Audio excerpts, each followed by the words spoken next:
LPG 0. A woman and son and for Annie Anthony. You saw an idea of Sumo A. And also so NPP, 71, NPP 71, NDC 29, PPP, and LPG 0. Or more much with the other Mutrabano 881, 681, or more Baba Trabana 102, and then also Mubako and 24 Annie Anthony. Kwame to moment to answer. Hello, Kwame. Kwame. I want to so Kulenu. Kumi. The old boss who says Siano. Sao boss will be your mamma. Name to was open time to do because what can be I am so ye make sure see a better so that ye bet me repeating that on my AC more A NPP 71 NDC 29 PPP 0 LPG 0 registered voters 681 total vote cast 102 102 rejected ballot 1 and a Christian Book Center A NPP 102 NDC 55 PPP 0 LPG 0 rejected ballot 0 valid vote 157 sorry valid vote 157 registered voters 847 and a total vote cast 157 na abayensa akano ni purpose one in na jumadi ni purpose one yakasa Kwame before say obeko jumadi no so no hello Kwame tie me Kwame Kulenu hello Kwame Kumi your boss who says and says to be your mama the Christian Book Center A NPP 102 102 NDC 5555 PPP 0 umunya hwe umanya bi PPP ena LPG omuso umunya hwe umanya bi ena owo bae anaso owo tu aba wo sabia no ene 847 847 ena owo TP e ba betu aba no eye 157 nani e course o no na so far uchinchini ye any ade ni nyina no ade na hu ye a ebi atiefo te ebeboa kun o se asase no ebe a atututu no e course no ewiane na amafo bi di ko no mo chese ohu abo mo kakra eti no mo mpesa owo ba ebeto aba no e na afa so na ndi sifo no so ankwa ankoto eti na metame se wo hwe mo afa no so betimi aka ho bi eno ti na bi ama abato no senate no ebeta se bi wo fom kakra. Okay, Kwame, Bomaden for any dear tree, sir. Omu enyan kenkan nwe kenkan no mambo mu ma so far yenya nwe bibia hu se nipa wei ena edi kunima na we na edi nkunim ne de. Be sa ba nche ne no atwetwe nkomo. Yenko ya asanto anche Elizabeth or Santana Market. Eliza Kwaba. Yeah, no. So far. So see America say the abato no wo me dia ba wie am wo ma kenkan ewe am be ma enu kita ko ekwatini Protifone about Wejuma Akambomu Ede about Mana, Wamudia Gunakamuno, Atre Legon Kwanswa, where they Echo Collation Center. Now, a Hanu the Tia Santana Makata, one more a polling station Makuma Komiansa. Now, a dear after the Accra Girls Vocational Polling Station A, B, NFC. Now, saying that the polling station A, no.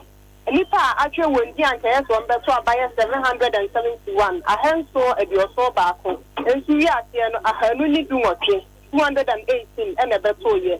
Now, 1 year so, you know, MPP ya emu oha, and a do PPP enya minu, and a NDC enya a dunum and 9. Mississippi ma police station A or Accra Girls Vocational Center no. NPP 162.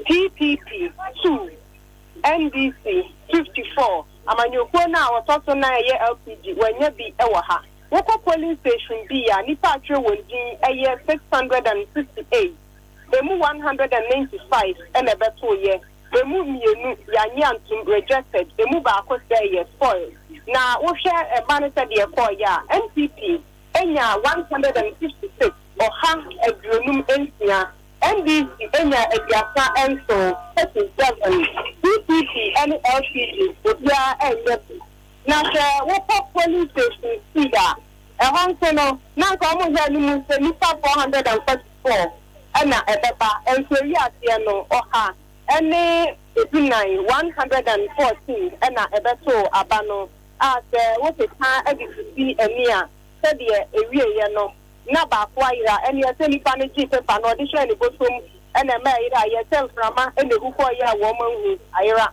ene obviously je ba ko say ye spoil ana the NPP nya ye eye 94 edioko enan NDC enya edunko 19. Enti se si America say the canopies awo bugo ye e ma omanfo be so abawa ase ni nyina no wo mo atusu a won so a ebe hwe ye se ye tinkan be wo be tibiri no o mu nyina bia eko ifia e ha ne ye tin me ba ye hu basabasa bia e wa yani reporters ni bi atwetwe nkomo and so far so good nyade abasabasa ye bia si wo ye rounds no e de ne wa hu bibi koso a e bia tiefo so omote na me ka say e hapoti ya me ba ye dia Santana Market police station yen sam bebo apro e wo hayi e ha ye di na police station ba ko enso e wo police station no e si Adama e ho no mu sensu no e ho ye di a e ho no resort me sankan die enso no e ho nso no na wo ma wie e kan wo bra mi fi ho aba Santana Market no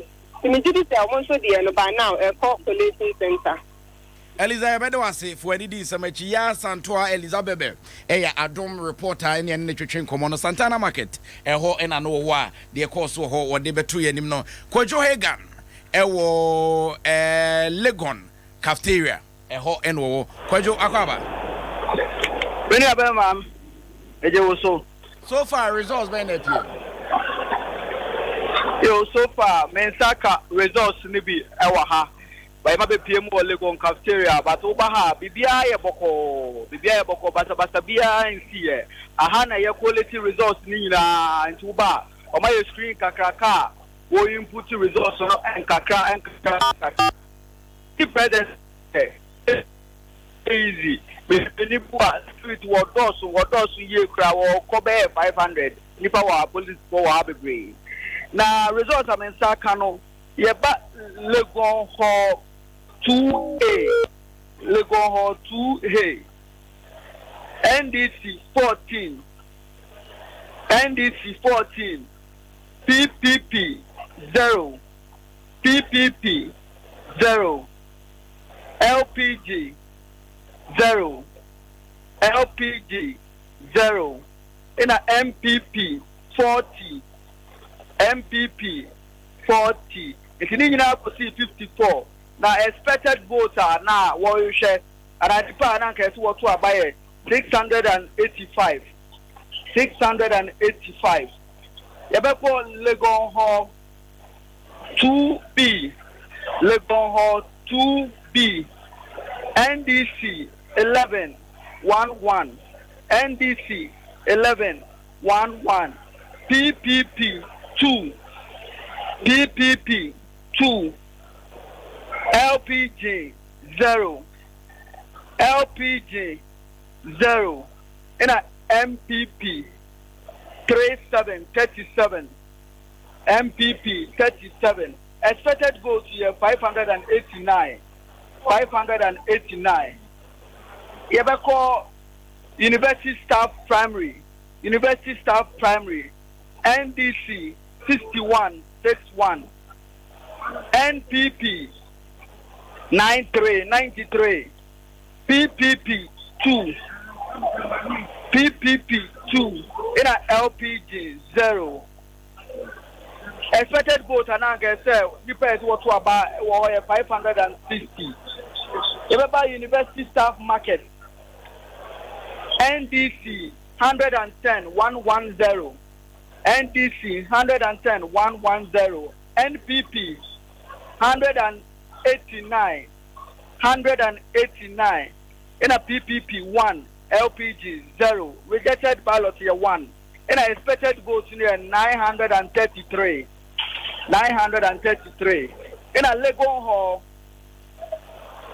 1A. Legon Hall 1A. NDC 18. NDC 18. PPP 2. PPP 2. LPG 0. LPG 0. In a MPP 82. MPP 82. Nipa ananka swot to buy 710.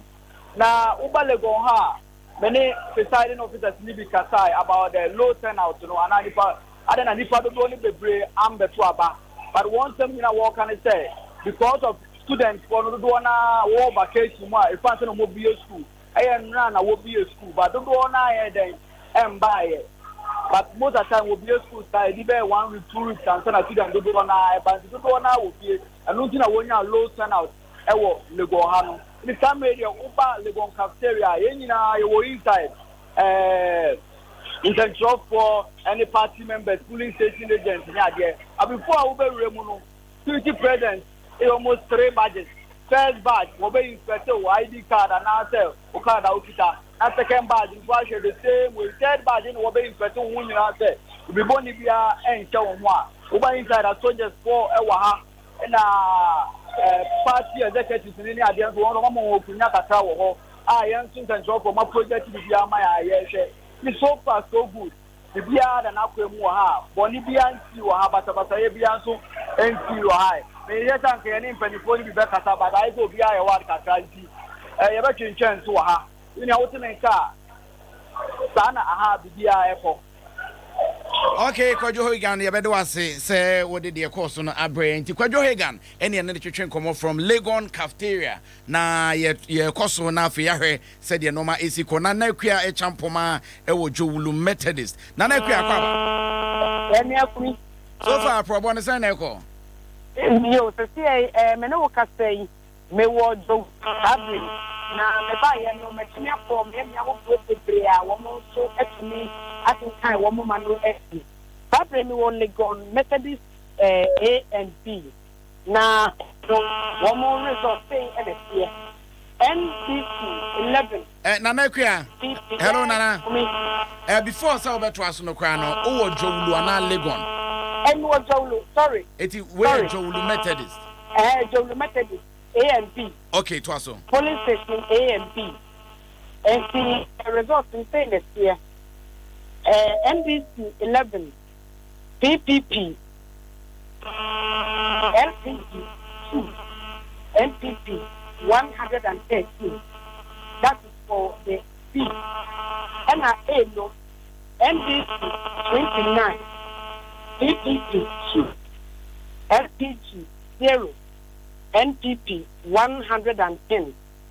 Now, medical call academy. I want to say that here NPP 89, NBC 49, PPP 5, LPG 0.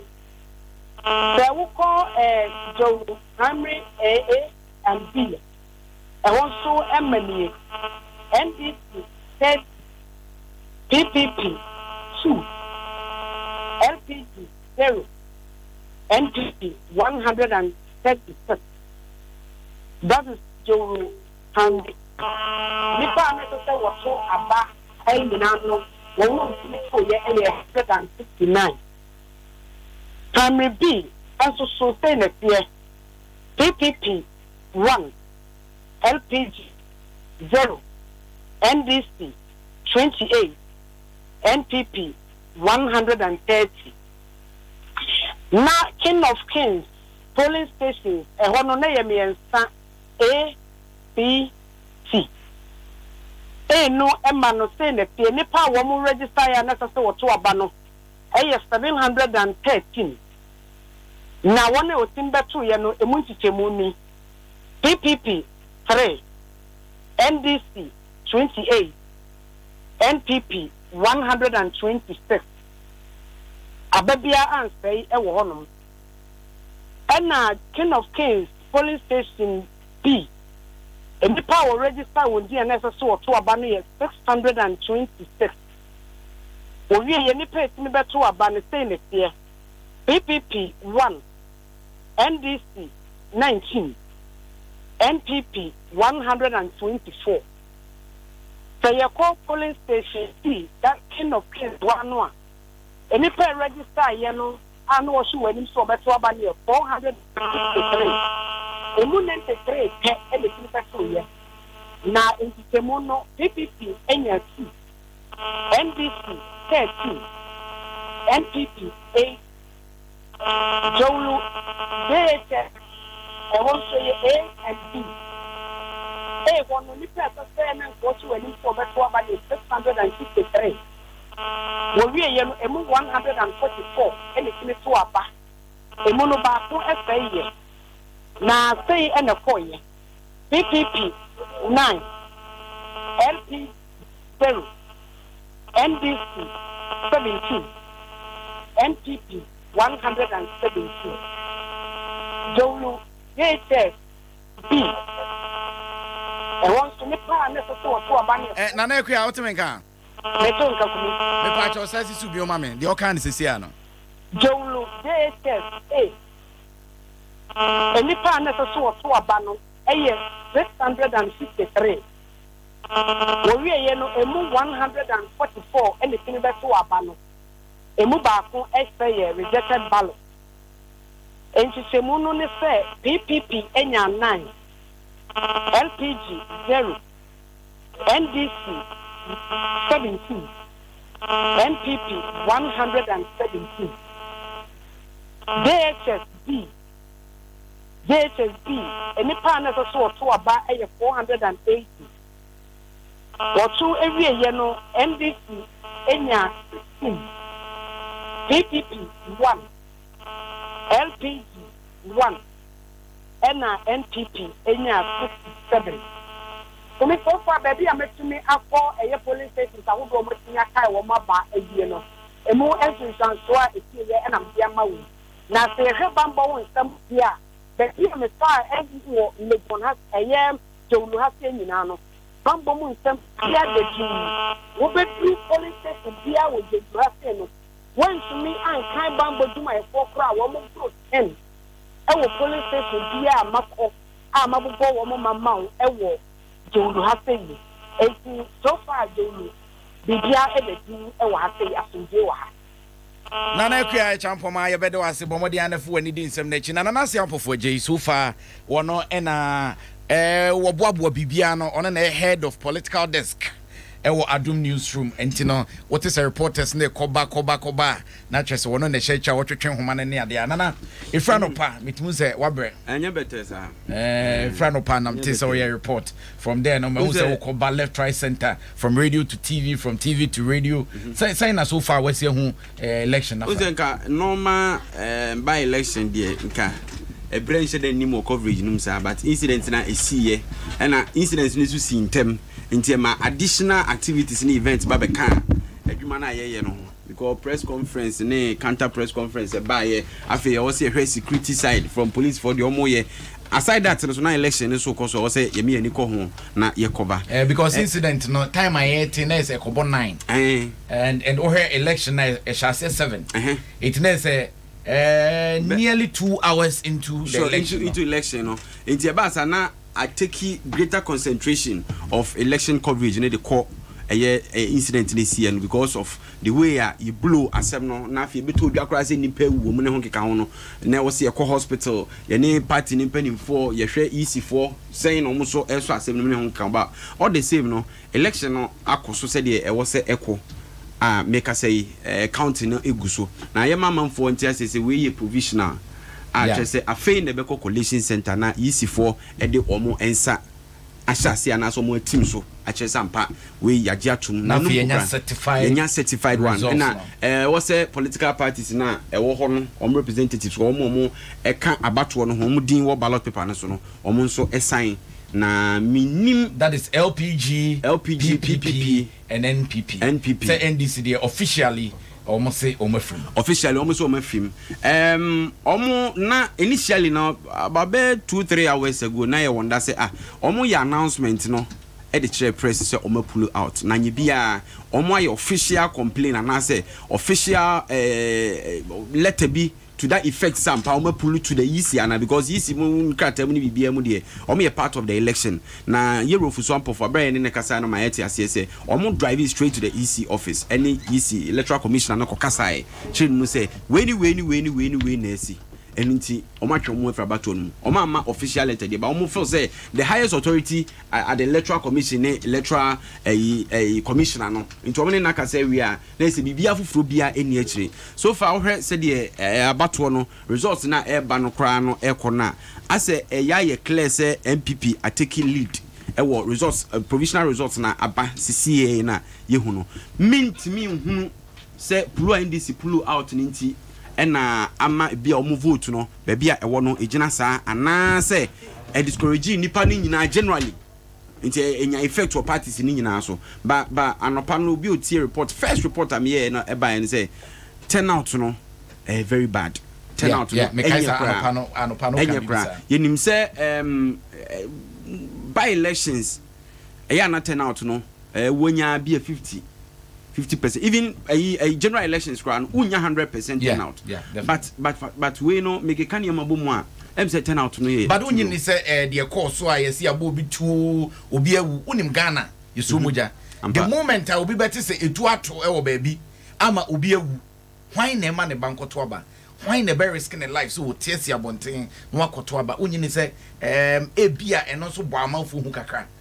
It depends on the way I so reportage ni sikoye ye ba so obi awu ne ye blow ne ha ye kan ha afedi ye wi akire na make say the greater concentration of reportage aye ni nyina kudi incident na see one polling station asasem ni see but I don't take out of 130 yes center stage of report ani ye nyina so te say free to say Roman rage eko baolishi emu wapa even Santana market o free eko baolishi on emu wapa but wu on mo a the way na assembly si eko na it say dey e soro tie be bo asase mu ani ndie ne wankompo a na ayeden na ba eno da nche enne so working day so te ase wu on mo a ohwe na adwuma ho ayeden ohwe na adwuma wo ye ne so obekọ ne bia ekwa nya effect on so a nti normally no ye be sabe no so na ye be din komo ye be din komo mama kwa homa no so na ne prince owuso ntwetwe komo baoleshi ono kwa de wo agbelempe said din ne boy me den pa agbelempe agbelempe o anane o matro agbelempe na ama men na se ma miesi agba ama me so magba bi enye we are double silencer yanko prince akwaba mejo so bra. Oh, Presby School. So far, sign and omeko. You may not say the Jumediana Banavia Yama, almost swap ballot boxes nego, a pick up mo at the court. Na presiding officer, Awaha, Menene Chichen Comono, at the Mamma Hanover PMO, I believe Presbyterian, I A, B, and C. Na ya co A, MPP, enya 74, NDC, enya 72. PPP enya 0 LPG enya 0 total rejected 2 yeko B ni susuno NDC enya 68 MPP enya 59 PPP enya 1 LPG enya 0 total rejected vote 1 yeko C no NDC enya 117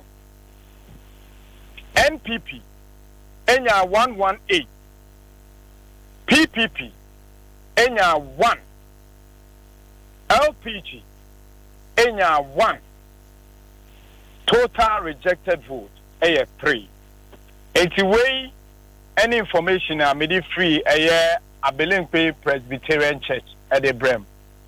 But so far Bonibia and see Ante Basabasa Ibia to say the course of violation. Oh, I had the na Ajupa Quebecan is the na ha I bought Sebotiano had the na Hajupa Bibia Koye. bibi ada form timino ka say masan abu makate ma samre me do abelenkwe basic 2 school na ho so made information abrem timidu wa de be piem ho bia no me de be mam.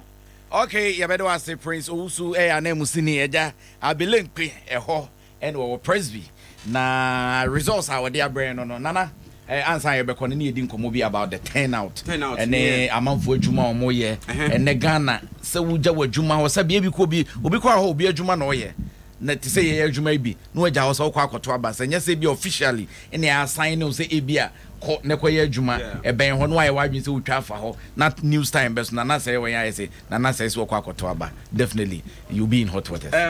Unse Nikwa say you take out the fact say your politicians no kwambi so mu die hamontin gradually no say dem penifo ka say kwase ani tia na aguregu no kakra be kakra bi no so mo ansesa ne oma amanfo gidie wa batuo mu enthusiasm ahokeka ne nigi a mo de to aba no so no eso beti eno na ya na ye ka no voter apathy no because member of parliament ne to aba ma no and just yesterday ebinum a ya to aba mo any ebi omo ye obedwafi ono so bi o follow news ni ade no that area na ohwe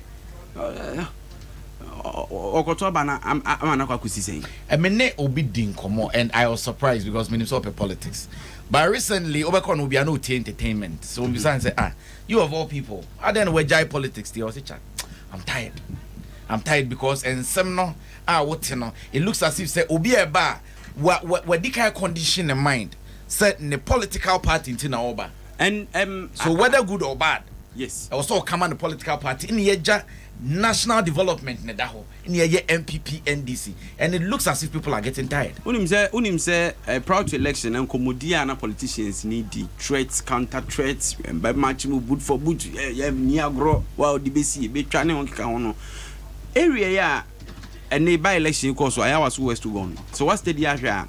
A year and a month for a target as the elite constituency because or airport residential area wa Roman Ridge wa East Legon wa Legon University of Ghana Legon and in the surroundings near there and now obeba abelempe down ha Jolu no to say what they share the type of people almost now say saturated with nipa because A class yes it is microphone no about to about omo area na be udi see betwa you even scare them enya scare crap say nipa no ni business papa bi awakra wo ne ba bi also call airport also Ghana omra na wo fa gota politics bi a wo ye no fa be ye ne hu fin na bibisa enti si ensua ne ma bi ya ye oni ba bebre wo no be ye de ano politicians no ne niam bi omo ye no ye de ano be pam omo afrim kakra because mo me ya hu say adne a dirty game so if as clean as I want to be me hwe me bra me bo na o say ade na wo ye no dirty game dia nti na o say me de me ho be rem kra be me ho fin nti za ne mani nyina comes to bear enioma wo say de kan considerations na ye no efa low turnout no na me gidi ye say results ni nyina ba wie ne transisi analysis na ye be hunu enioma ba ko mienu miensa bi and when so ebetwa picture bi a kire as to how enioma betimi akọ 2020 but don't forget say a seat a MPP seat and I think 2012 na gaba a da MPP any NDC in term no just a little over 1,000 but 2016 no gab no say bie pa sa seat no seat bi a edumre bi NDC win seat no but ho man so twen koya kokuduru say nipa na o win ye no kra tena adwaso to is about the last year of the term as a member of parliament and court ebu asem na say nipa ni di for na say MPP ni a eye owura jajamo yes wadi nkunim so na what no position ya enti a lot of history about this seat but yentwen baby e wo mu early days yet yenhwe resource no baby e besi aba na baby a so se de meka no okwa Ayawaso West Wuogon baby a wo obi a stronghold na wo ka de wadi ni de oni ene hwe 1992 Opening Francis Napoleon K. Kuma was standing on the ticket of NDC and what way now obey MP ewo area ho Ayawaso West Wuogon. Na 1996 Rebecca Aquile Adote on the ticket of NDC and was answered the win in 1992 MPP Oman contested because of boycott or by a stolen verdict and home 2000 George Isaac Amo wanujina NPP so 2000 and a swing year at the bar NPP and the latter days and as I say latter hours of a and on the 2004 and I declare George Amo as the winner. Okay, 2004. Akusia Frima was there party. On the winner on the ticket of MPP. On the crown is our winner 2008. And a 2012. And a Emmanuel Kwabna Chematin Ejakon. When yana baby come he so rest in perfect peace. Wabaye Ebeja Kunyakesiano. Ebion Esanso de ma NPP Amanyukuno was also winning 2016. And it's a November Busmini Mufufian Twata. And I'm so the Twana Nanum Ewansiedo. Inti Emunsem Enonona. Yankwa Humanisoni and Dr. Isaac Owusu-Mensah Entretwen Komo or Political Science Department Wuogon. Doc Akwabao. Doc Mpacho when mu boko there. Yes, madam Mpacho. Yehu acha nkwane ahoden. Good. And you made a friend when you're born. Meaning say so far would when near the Samachi because Wuogon India not just say a mamo constituents na about to ikoso. Oh yes, Nyamiado here the near yeah, so far your general impression about said the no Mesiako.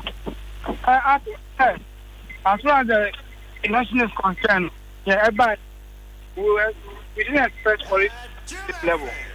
As a matter of fact, then it will come to the point that NDC will withdraw from the polls. It will come to a point that the people are more than well that. It is unfortunate about that. Now, Yanra said, you know, my Siako, a radiado to Abanawi, ama results, maybe we a provisional results about Monte, but our turnout now, a very, very low, baby, or cry. It looks as if it's a new 20% impo. Turnout, no, a low, which is true. And of course, we're expecting a lower turnout, especially on Legon campus. But it tends to be the entire constituency turnout was very low. But actually, you know, turnout for parliamentary by-election are not the same as turnout for the national or general elections at the period. So we're not expecting that you bring the same turnout now 2011. However, we were not expecting this so local turnout, which is really surprising to us. And today I would wait about to a church. What could have contributed to such low turnout? No, is it voter apathy? Because near me discuss it looks as if people are getting tired of politics. Now lower voter turnout. Maybe violence about contributed to what happened. Now, what you can see, I know you want, but in this particular context, no, it cannot be said the public will more participate. You know, we wanna. Number one. Number two, lower turnout among the contest no so much. Mufit who in here on better country on my time. And who in here competition in the constitution and this will contribute to lower turnout at the end of the day. And now there are one estimated to lower turnout. The net presidential election is fully amount to there's so much at stake at the end of the day. For instance, tenancy by election, you know, there was so much at stake according to political parties and people. Tenancy Obia was intensifying his or motivating himself on work for someone at the end of the day. And then that amount don't turn out, of course, the way they are turn out, they will look or said the normal sequa, go back to the happening on panel. The happening on panel, Ghana, baby, we all know, say, the be a boy on some running. Ghana is the beacon of democracy in Africa, and there will be a democracy. Oh, Ghana, oh, Ghana. We did have any effect. The main effect to be, it was said the whole world is in Ghana when it comes to democratic comportment. Regularly, by election, Ghana. I think the most of them, you know, some small cash is decreased. But the other constituencies is Legon, you know, we were not expecting that we will have that challenge as compared to Atiwa, Kenya, and other things that are problem. We're not dent on our image as a country. But I don't think it's strong enough to erode. And I think this Accra,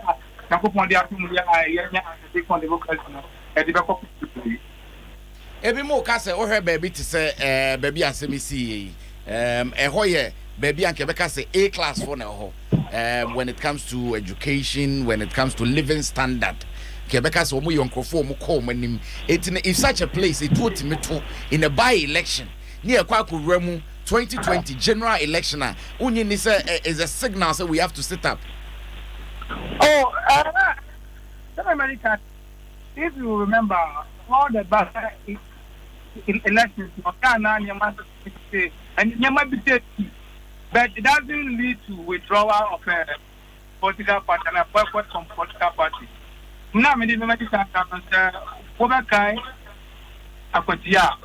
What happened in Akwatia? And the by-elections, I don't. It's important as a country, we prepare ourselves towards the 2020 elections very well. And one thing now, Emma by election, which I don't know why the political parties want to do that. If you say, now NPP mobilize and this mobilize in terms of all the national executives, regional executives, constituency, and ask myself, general elections, you have polling agents. Why don't you use the same police agent? I say, it's important from all the regions and all by elections. I think that time political parties not have to sit down. So we have only one Ghana. That's when you went to and what will be there. Talking of NDC, I'm pulling out. I'm say election. No one interested in it again because of violence, of course, and the attack on their candidates. No, yeah. Sankanya so pulling out. Was it possible? Sanko mubit me wrestle power and answer the seat from NPP. And no, I'm a radio. So Benny should say, the campus for Amateur extensively, NDC can wrestle the seat from NPP. And given the lower turnout na AC or Legon campus no, nyanka and say around. Mobilizing hey, house to house, go and vote, go and vote, go and vote. And there will be enough for them to take the seat from NDC. That wouldn't say NDC I win it 2008 second round no. And I will start winning 2012 president there. It means that they can win the seat. Okay, not just any council will be true me and that's so okay, you're winning last election. So done deal says Sonko said it Tibiano when we put in little effort we can win. That be anything woman did you say that consistency is a consistency, just that and to win across the line.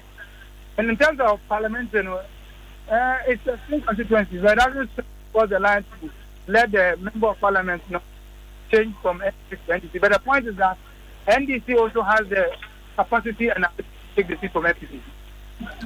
Doc, God bless you so much. Yo, God bless you. So, Bibia, and I was here, Sabanchi, Besabani, and watch your Trinkomobile. Dr. Isaac Ousu-Mensah, our political science department, Wuogon, any another train coma. What's the analysis our dear Tujano? Say, or said the seat in the city, in the class will be a tremendous there because a bit me a left, a bit me a right. Intina Abribiano, someone a break said the way I'll be a Jumade now bit me a winning Tinesibia, MPP foot to move by your modernia day. And said the violence, of course, a bit me impact or effect on Ghana, the way our world is in when it comes to democracy. Said you must see a Giatum no near back. Now for Yakwa provisional results, Nibia Yensaka said the reporters near the mine Yabubo Biso, but the back Association International NPP enya 86, NDC enya 23, PPP enya 0, and LPG enya 0. Association A NPP 86, NDC 23, PPP 0, LPG 0. B Nipa Nanka also mkotwa by 553 53 ekɔwiase 104 ɛna ɛkɔto aba akyerɛ sɛ wotum sɛ wɔfom paa NDC enya 25 NPP enya 79 PPP 0 ɛna LPG enso 0 Association 2 NPP enya 34 NDC enya 9 PPP enya 0 ɛna LPG enya 0 Association 2 NPP 34 NDC 9 PPP 0 and LPG 0 Sanso ena Pentecost A nipa na also kotwa ba 384 ekowiase NDC enya 43 NPP 118 PPP 0 ena LPG 0 Pentecost A nipa 384 ena ka wose kotwa ba NDC enya 43 NPP 108 PPP 0 and LPG 0 Pentecost B NDC enya 48 NPP enya 104 PPP enya 0 ena LPG enya 0 we Pentecost B NDC 48 NPP 104 PPP 0 and LPG 0 na okopie mo Bawoleshi Presby 2 results no say nesikoye nipa na nke so mbeto aba 720 ekowiase 151 ene beto aba 720 nipa 151 beto aba NPP enya 78 NDC enya 72 na chese omo de mass 6 ena EBT NDC PPP enya 0 LPG enya 0 ena rejected and so a 1 NPP 78 NDC 72 PPP 0 and LPG 0 we Bawoleshi Presby 2B na yefroni yako A na Presby 2A say the course nipa 738 and anka also mbeto aba ekowiase 151 and ababa to aba 738 and 151 and a beto aba NPP enya 88 NDC enya 61 PPP 0 and LPG 0 NPP 88 NDC 61 PPP 0 and LPG 0 rejected A2 na yefri on yanko Presby 1B nipa nanka also mbeto aba ne 670 out of that nipa 180 in it beto aba NPP enya 99 NDC enya 76 PPP 0 and LPG 0 Presby 1B nipa 670 and I can also beto me boss will be 180 sorry in it beto aba no NPP enya 99 NDC 76 PPP 0 and LPG 0 na okopiemu ewo Christian A nipa 847 and I can also beto aba out of that nipa 157 and it beto aba nipa 157 out of 847 and nei omutimi koto aba NPP enya 102 NDC enya 55 PPP enya 0 sanso na LPG enya 0 NPP 102 NDC 55 PPP 0 LPG 0 Santana Market Accra Girls Vocational A saying no mercy koye nipa nanka also beto aba 771 out of that nipa 218 in it beto aba 218 out of 771 NPP enya 162 PPP enya 2 NDC enya 54 ena LPG enya 0 NPP 162 PPP 2 NDC 54 and LPG 0 Accra Girls Vocational B eni di kaka na B no na ukopie mu bia say ne sikoye nipa 100 nipa 668 and ananka also onkoto aba out of that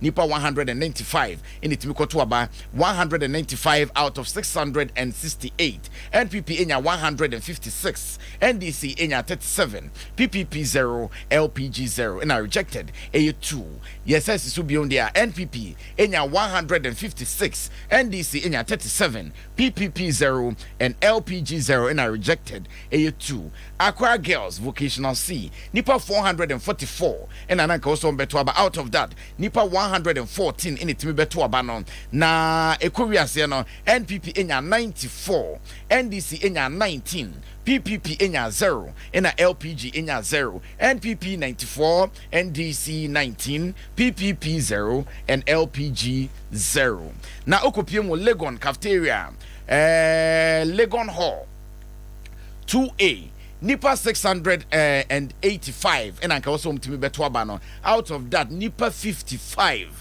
55 out of 685 and a beto abano NDC enya 14 PPP enya 0 LPG enya 0 and a NPP enya 40 na okopie mo Legon Hall Bia say ne sikọ nipa 589 and ananka osom timi beto aba NDC enya 11 PPP enya 2 LPG enya 0 and a NPP enya 37 na university staff primary nipa ananka also beto aba na 550 NDC enya 61 NPP enya 93 PPP enya 2 and a LPG enya 0 NPP 93, NDC 61, PPP 2, and LPG 0.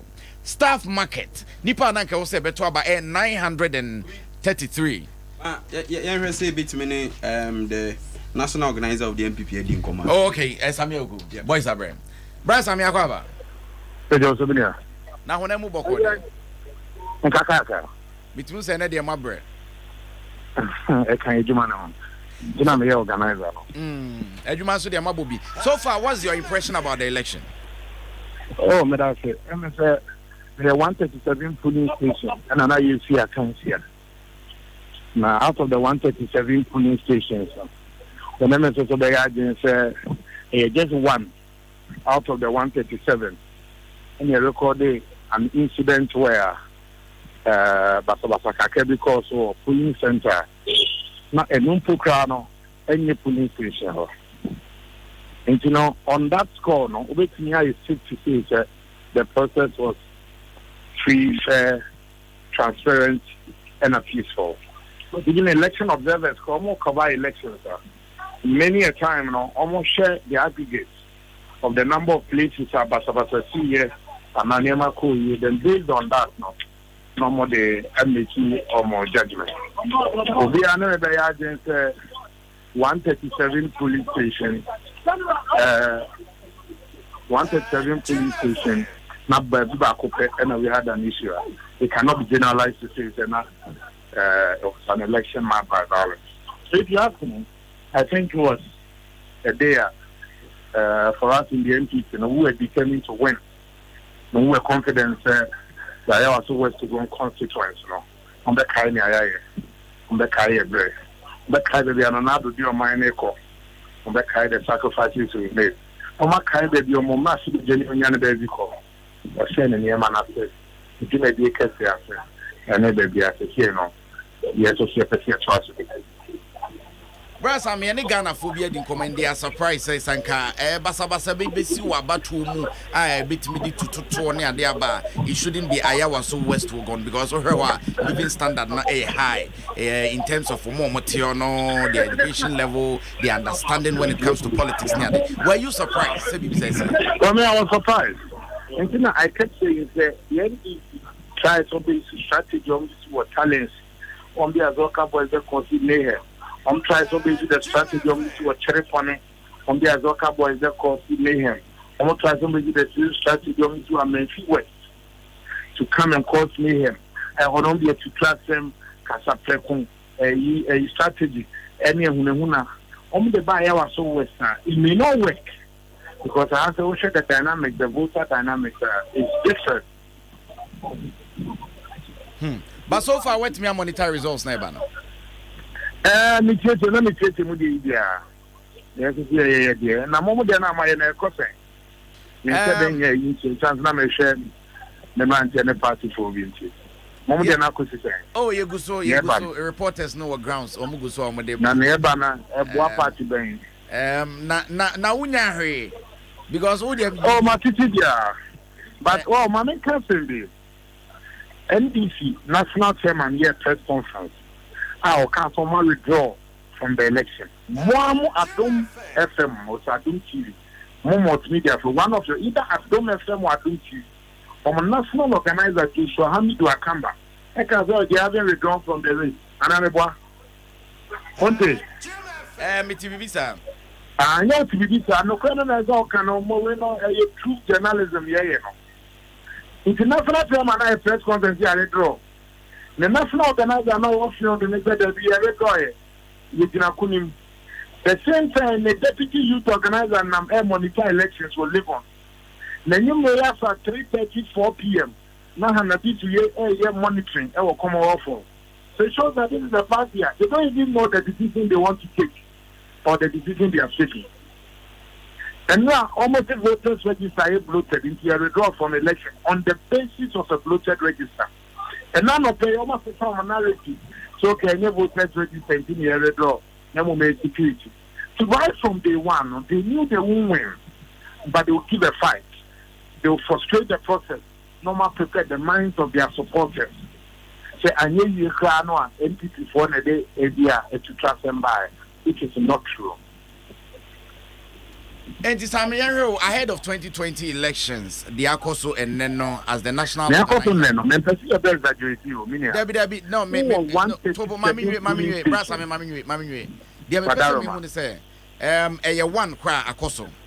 Is there anything I was seeing from ahead of 2020? Oh, no, I say your man and this is those kinds now the democratization of violence. Some get to trust them and no more they edge to me, It's a kind of one, and it's a problem, and they move beyond that point. Okay, now so the beya bit me abuama Ghana democracy no ebeya de beya fe na ya kono no. Some people are saying senka ye to aba no wi kra and can people for say NDC for emu amu nua no mu pra ne say na nkamako hwe omo ne ade na nka bi odo aba. Why crowd so beya? Oh, say you don't put that order. The fact it's in your cannot test up on the team in Franco. You know, you're Ghana for your Niano. Then you call talent, your dream, you're national chairman, no Catane or medical conditioner or Bonitiasia, Namuja issue 7 in Himoba. And now you premier, you call Minister for Interior, Marco Yongo, or Catcher violence beget violence, or talent. Sir John, your former general secretary, now only party for a normal campaign and electoral area. And this vote could bring no Basa Zoka boys. The national treasure. Yeah, the young Saudi and the there was a near Badaya, NBC, the Azoka boys, and any security agency, Sako class, till any MPP and NBC Nananga. CSC was a class between NBC tax and security agencies. But the young animal before no be one car, and will be as a record. But minimum so what is NDC for any being so accused MPP send per hono na ebimo ye invisible force ebimo se one person not invisible for attack here say invisible for India I can tell me that national organizer no man to shame no man sanctions nitano unya bisa more there mono mu fidie ne kwesire and amoso money da ho mo betimi aboaye Sammy Besa Banchain. Wadaroma. Results neba na easy the certified ones neba yabubo we Besa Banchain wedding. Sammy Uku any twetwen common nana so far. So far, a violence as a medium. I mean, kind this letter from the Ghana Police Service, a releaser or Modiaba concerning assembly CEO Baleshina. Oshe heading now, see shooting incident at Ayawaso West Wuogon constituency. Also one, the attention of the police administration has been drawn to a shooting incident at Bauleshi, Accra this morning in the course of the Ayawaso West Wuogon constituency by-election, leading to the injury of 6 persons. As of now, there is no record of death resulting from that shooting incident. Now 2, Ose calm has been restored to the area. The 6 injured persons are responding to treatment at the Wuogon and 37 military hospital.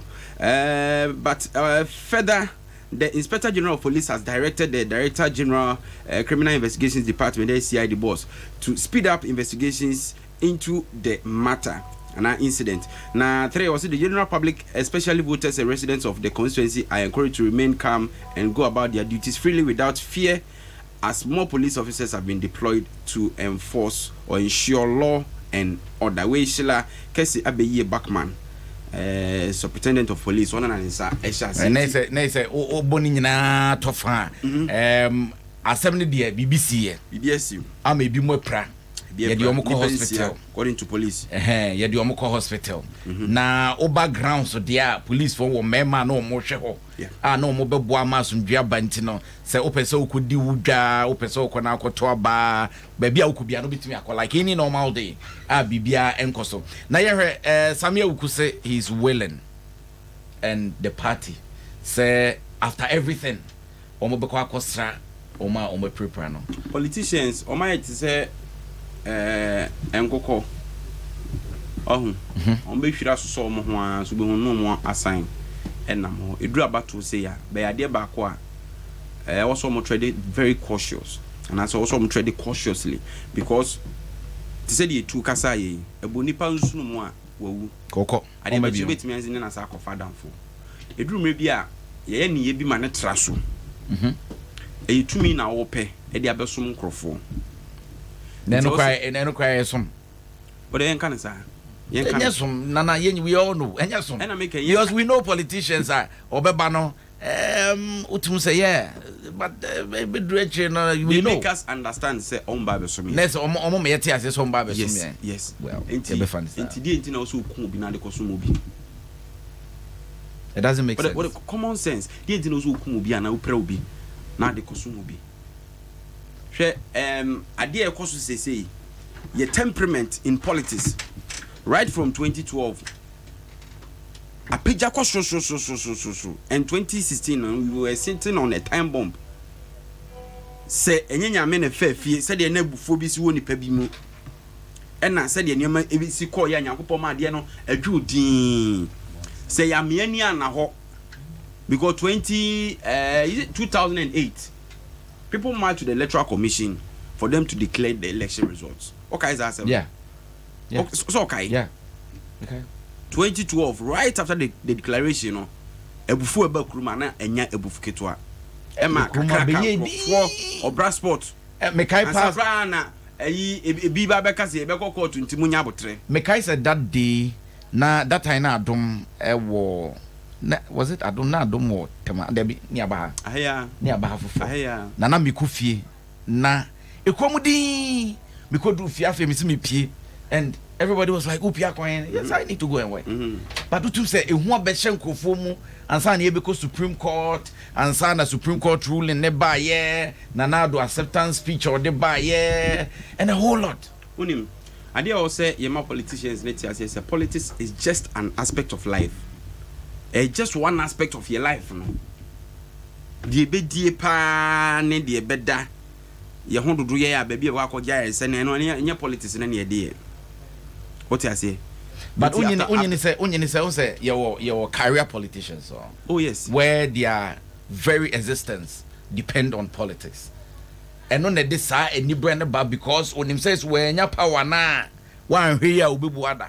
Power no na je say u benya de aba be bokro no bia na asem no no because mentias yes also obesom but you need to fight e was say ukumobi ana say e was say moja hwegu ansa no aba besom I don't need that service ba edrumre bia eya na areho say your politicians most of them are very learned people but the way they go about issues no Ayana wo a wotenchen akoda bi afi na wo nyini ba maamefo mpanimfo ne papafo a omuso hunu niam bi pen na omamoma na raho nana maame ne kwaku wa hinin komamra all right kwaku akwaba yeah me na ho tete yeho a che nkwane ahode na nso e oh areho na atoyem mitimi so aboto na wanya bibia ni esun ana akwadare Ghana fo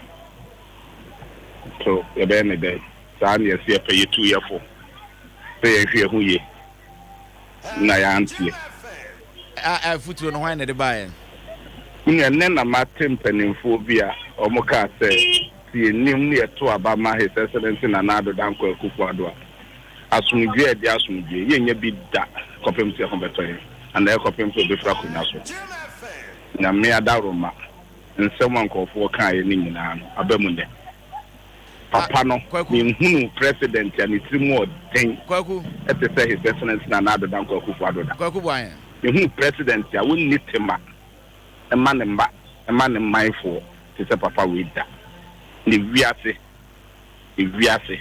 ɛboɔ nkatoro da ɛyɛ den a ɛbɛba abɛtɔfo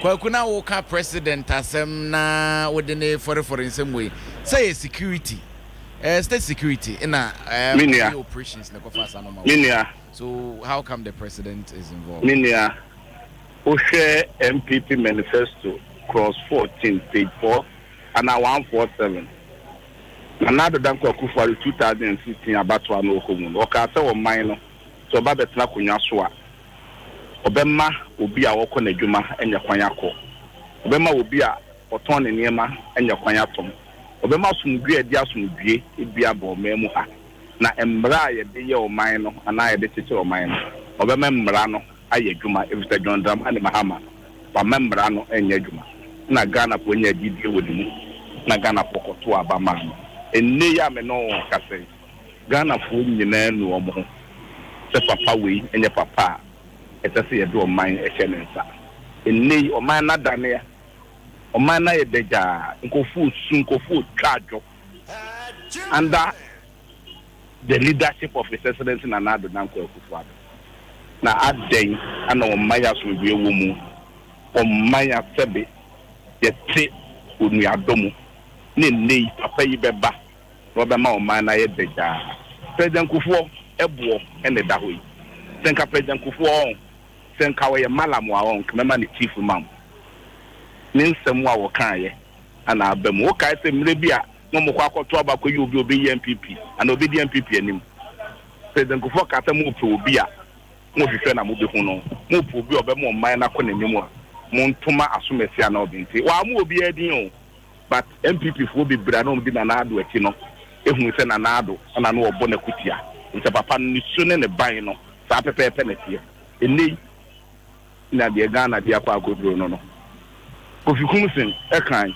si eto abama Kufuor ado a ontumi na da eni de bia ye duro eno no na ye to abama na sebe papa wani ye fie 77 year old man koso de won nyene Ghana ho ye besi bia nsi Ghana na mutu ne wo se president the security asem omampani na Adom na ye commander in chief of Ghana Armed Forces.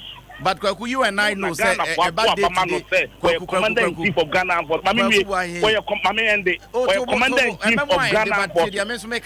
But you and I know say about day-to-day operations of the security service and your president and the director say we could be kuma na konifa and no edi no ka kire say ento abama no ne to abama no be protect am ye ho ato no onimu ta tanyo no na ye ana o ka se ento abama no oba obetu am ye ho ato ye obemi anyi asomdue e security be papa enu ntina constitution ne ma ne kwan se wo ba we nya IGP a ope ti no ba we ya IGP a ofi se wo no ana obegina dia obetu aboye ho ban and we soldier ni so do dano chief of defense staff our dano constitution in a man kwan and we yi no our to moye ho ban and o man constitution na sa man ho kwa so only minister obehwe sa police ni ne so only minister obehwe sa soldier ni ne so ni minister for defense ni minister for interior and constitution na sa man kwa say ni security ni na only national security coordinator ono kwa do buy what national security coordinator no ono kwa the post no form into a minister for national security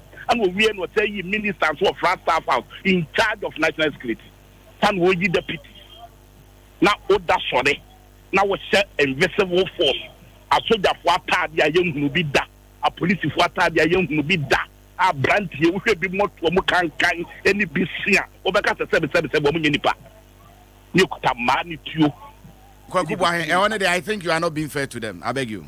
I don't enjoy. I don't enjoy the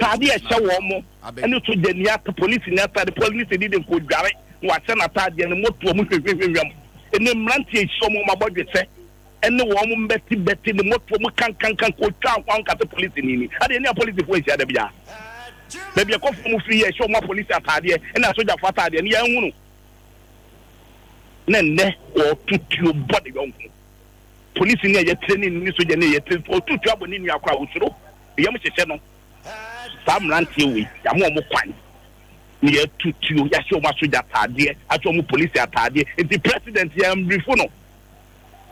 amra a police for ne babontin a soldier for ne babontin and you call police commander ho what is am nantin no nim wo mo tade e che wo mo ma tade ko e che wo mo ye ko no ho so nim ba bi o mu free police commander man police commander IGP ye ko IGP ho na ye national chairman ne ye ko IGP ho ye the pictures ne kire no what say nya soldier for tade nya police for tade it will nim ba bi o mu free it will be investigation na what the say it na wo memu a na wo pass no bi wo di say it na wo memu a na wo pene papa na nke mi senka na ni afi tinko be ma o ma na so adwe ne ho atoye no say ato aba na fe no kwa ade bia ni ho aye try a eye wo fi yan so ne hwe an ya so na he no ayan ka nworo obeda ye so na da bia ga na isu na bato aye to yan to ba ye lese bebre o gara wo hu sa metwum men ya hwe nwa so da fata de AK47 ya hwe wo monta ene ye press conference hu aboba no enye MPP for soldier for na police for na this abuba we be mam nanti we mu obenya abuba ni bi wo hen no wato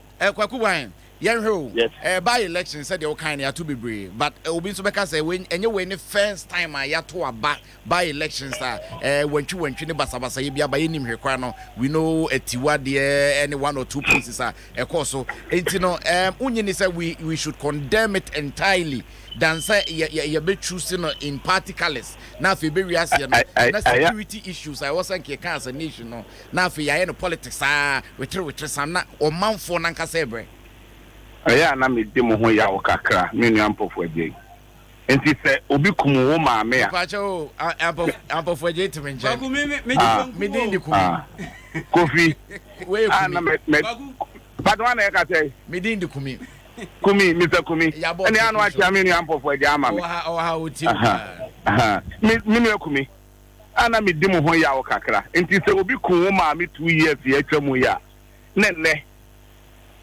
obi kum obi maame a eye obeka te kum maame nti obi kum obi maame fukwe enyewe no on te me kana kwaku te me kana say I'm not saying so ko tie bi pen nti bi si pen nti ne nei ebi si ese condemn ni nyina ana me kira wo say ana me kira say yekum ampofo agye maame mfie mienu atwa mu yi enne yemfetu onkosu wonto maame so ni nku no ebi yekum obi maame nti eye Adia enye na enye, so we should condemn it instead of giving now what can be said by election. What who by election ya call wo memu ha ya chemetwo men for soldier for na police for atade different uniform wo mugu kem aba ye to na police car be 30 ekoti one police station na mlante ne maba wabro 150 gu kem ya che wo mu soldier na police for atade ya nhunu bi da kwa by election hunu bi sada Boko by election when you see ya would by election almost here mrantie ya soldier for atade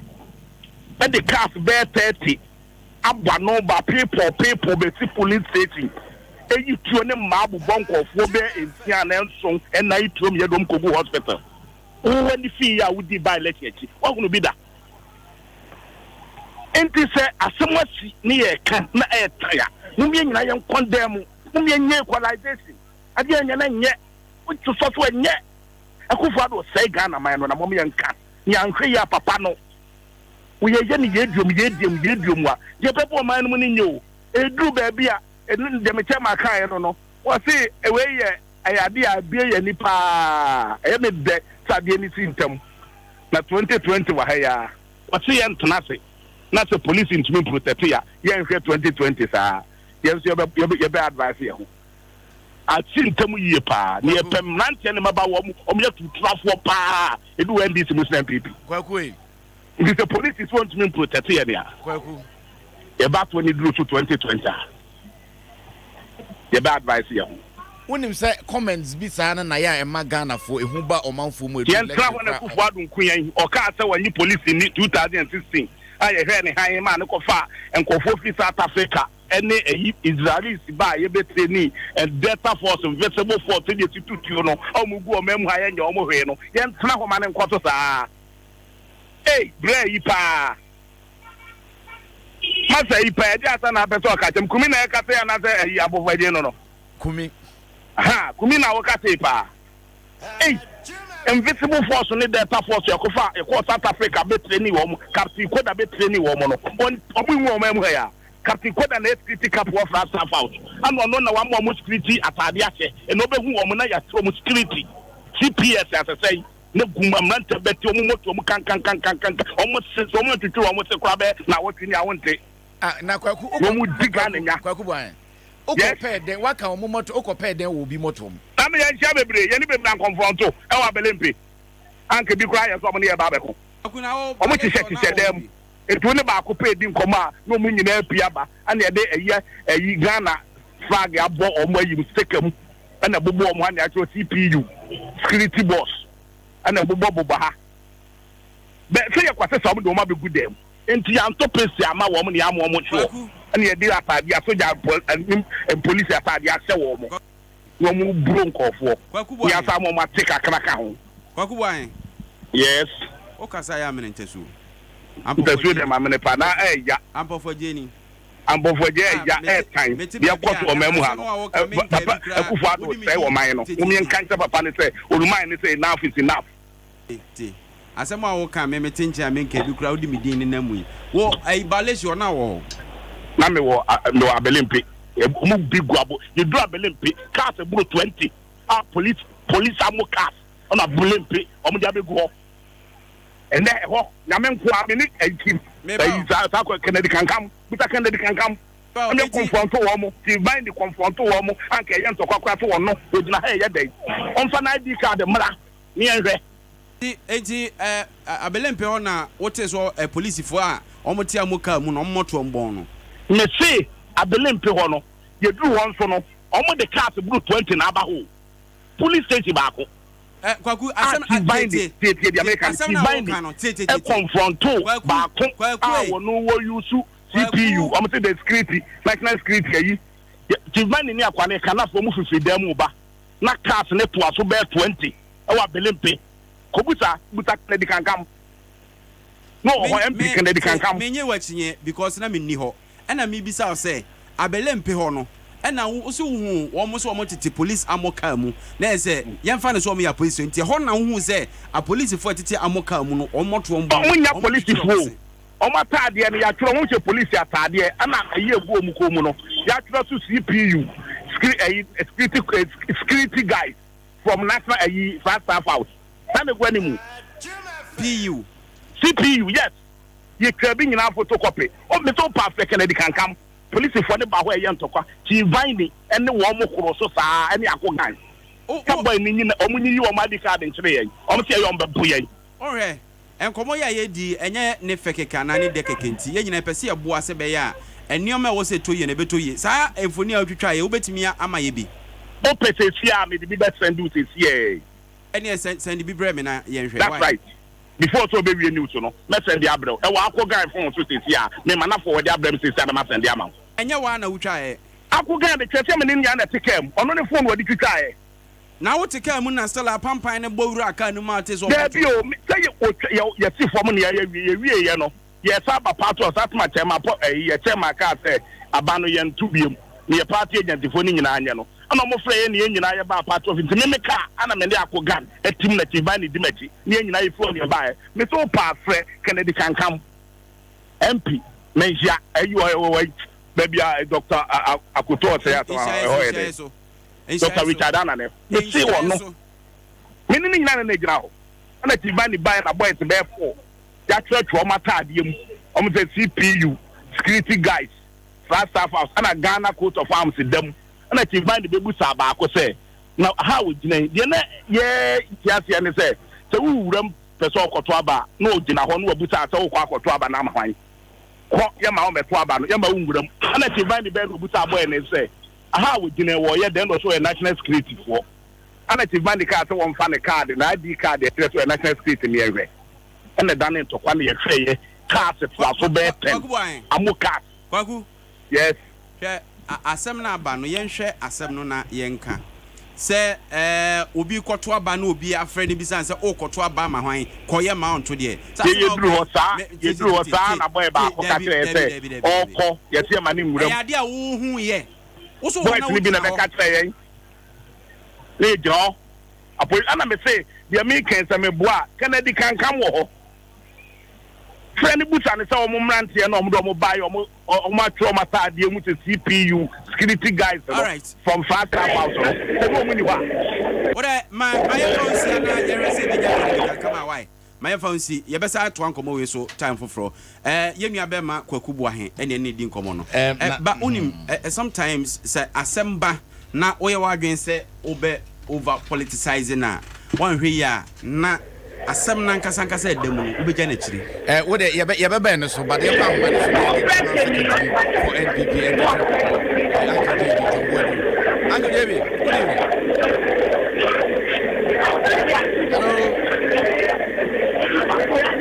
Hello, Uncle David.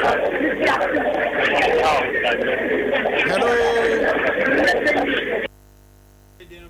I think so. Omara Coalition Center. Because they didn't know.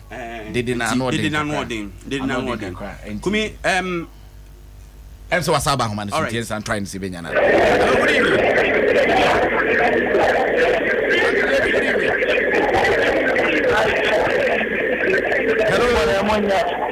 Hello. Uncle David, what you mean? Baby, I want to do papa. No Coalition Center. Oh, okay. Come to where we are not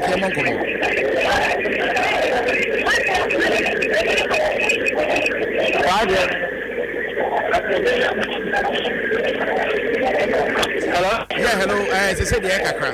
Yeah, so far, a friend of mine, I can't just mother hello? Hello, what's my Uncle David? Hello? Hello? Hello, Uncle David, what's my guy? Yeah, Betonka. Okay, so far, more call rounds till somebody I call Coalition Center or no. Sign up who elections now. Hello? Hello, Nana? Yeah, hello, Metonka, but what's my guy? But you bet my cat. Hello? Hello, Nana? Yeah, boy, home modern sense, a bit to me. I can't. John Boyd and Natural Common. That's a crucial moment of everything. Election in an coalition.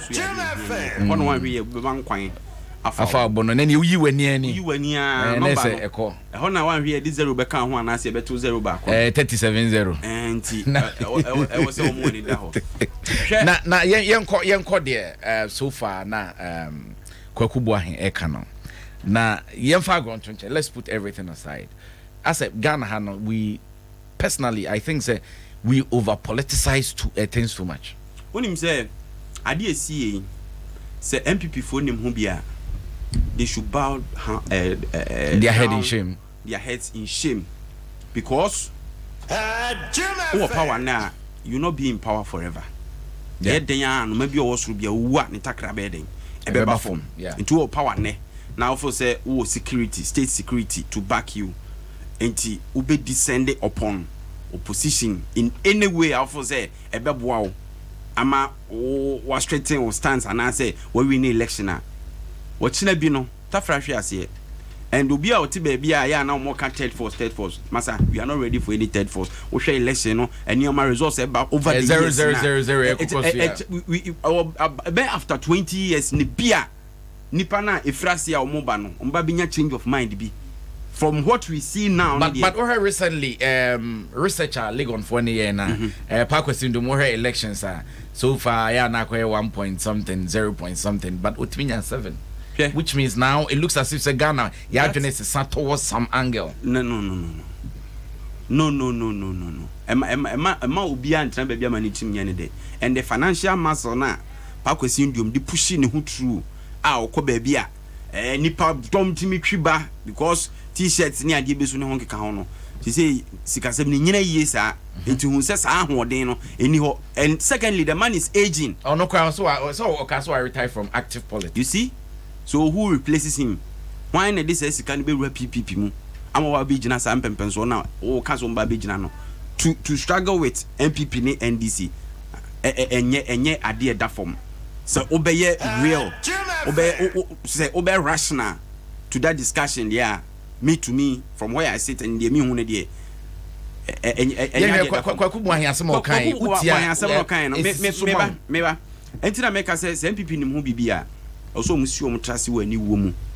because they've been touted as the apostles of democracy.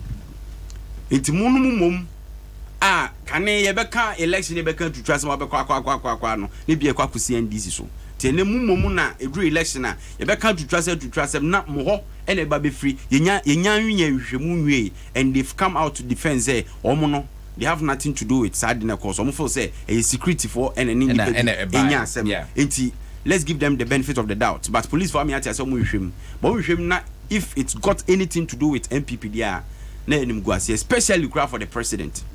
I kabem wanwa kakra chese or her election na say emanenyo wanwa kumi mo anu nsibra emanenyo wanwa to bo maminwe adikoti ameka sa ne say election win even though say or her seat na NDC atna so on two occasions 1992 and 1996 in a year 2000 a court can ya won in kunsa till the latter part of 4 years now and sana nipa na osiso no yeka say enyon na win so nipa na no represent the MPP no needs to come and take over abrana time na so we but from that time coming no NPP amanyuko no omadi nkunima and I heard the last election na the margin was about 10,000 it no sanka her pa all things being equal and kenya sita so desperate ma NPP was say omode intimidation tactics be ekom just to intimidate their opponents to have their way through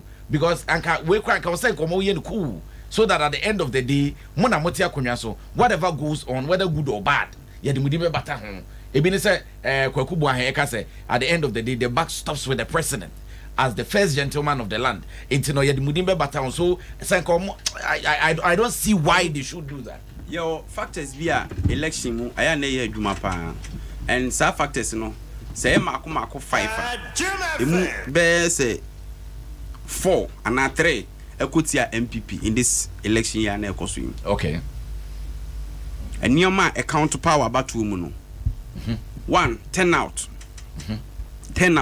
yeah 10 out no onim say nipa eto about 2016 most of them ohwe Ayawaso Wuogon constituency na Legon school no a school for to abana pa yeah omo to abana and most of them awie school eko outside Accra omo eko akoye adwuma omo akoye service ene ho keka ho nti sade no eko tia MPP because what is recently Ura Joshua Labia or vice over be flag bearer ma your friend say NDC ebe kan say the NDC is not attractive when it comes to the tertiary institution. Yes and o man ya kokan Legon hakra no voter MPP nya ni voter NDC nya nti no one factor nti ho na be kwatia MPP ho. Okay 2 candidate na ogina ma MPP no or a new candidate traditionally baby to say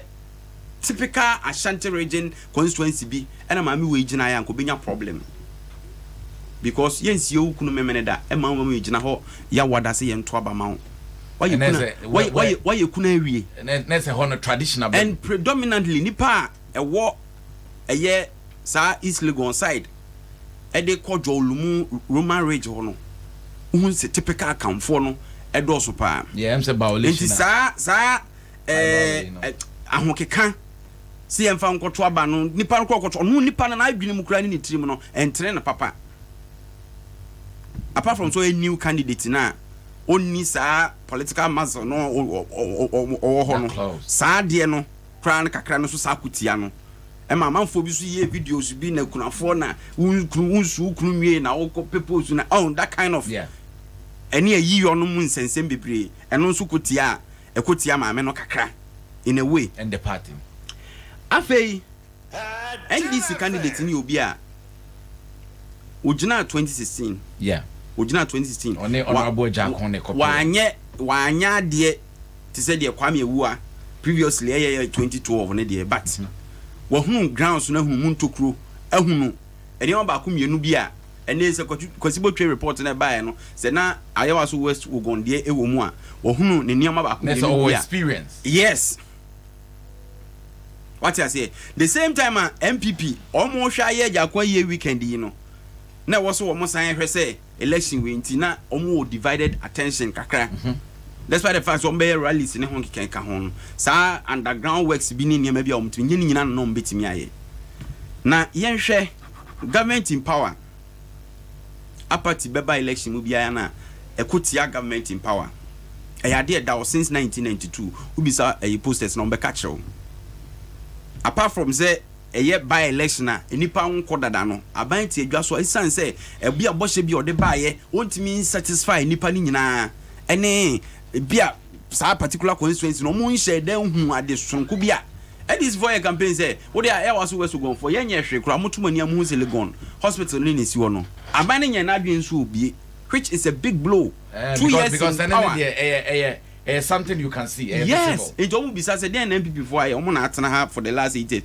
then o maya mamo and now there was a rush omo yi kwan yi street lights na ho keka ho so who sa apart in ebekwa benpa be wan so mo nto aba na government power na ebekwa tia but president vice president recently was it 3 days ago or yesterday 3 days ago edibeto out say so far mobile no ometimi some of the promises are more at the Ghana for in 2016 no ometimi no less than 41 including free senior high school. They are working on 1 district, 1 factory, 1 village, 1 dam, and sana nurses allowance or my restore, teacher trainees allowance or my restore, omokasombe railways, omoguso or mastate, choir a free ride, and all these kind of things. And you know, we are not talking about Ghana in general. Your policies are fine, because they affect you, but Ayawaso West Wuogon. The constituency, the elite, the business people. Obi to say, Omo war hotels near there. Then I'm once Empire name Crawford. Shania Americano. Omo muye habo juma. Omo cranium money at the these are the people almost our areas, no. Government in so far treat you. I'm saying. There and some no more kafa policies or the abahon. Some Crawford need 3 luxury cars. Yeah, luxury car, and then I want them to say. What you say? And say luxury car there, who now meet me. Oh, say there. I didn't. And yama bio abana aye na femu diebi. You can't take it away from them. Yeah. But the real impact, no, for the people of Ayawaso West Wuogon, and you say a chunk of them near elite, no. Omo no chefa no manyam no saying on the ground. What you say? It took ogina ho na obo free senior high school ne. Keka ho na bia few people and enya so mfaso was our constituency nim but omo maka no de omo hwe support ho no ene ma be den ebekọ form say ayi na mo ne nkrofo yi me sure say most of the workers ni ade nyina was 18 ene na omo so no mo a kire mo sa blame ni nyina manfo lay at the doorsteps of Aban. Inti sani amaniama we nyina bobo so a sasem na wo ka no and the 10,000 difference na ehun wo 2016 election no e don't just say wo mo sa gap ne da ho no mo a omu benya e bia eso beti anase bibi that time Yvonne Nelson ne celebrities eye doomsday vigil any all that no o say that time na chamati aja ko no dim yeah okay yeah Sani mani nyina comes to bear. Play the role. And ebema sagap na about a little over 1,000 between Chematenja Akone Kwame Wada Akono. Emu beti ye edeko 10,000. But they say no. Oh sha, a new man amount for ehwedi ato aba no. Tables na 10. Inti eye den na sani man boss wi nyina wo ni effector.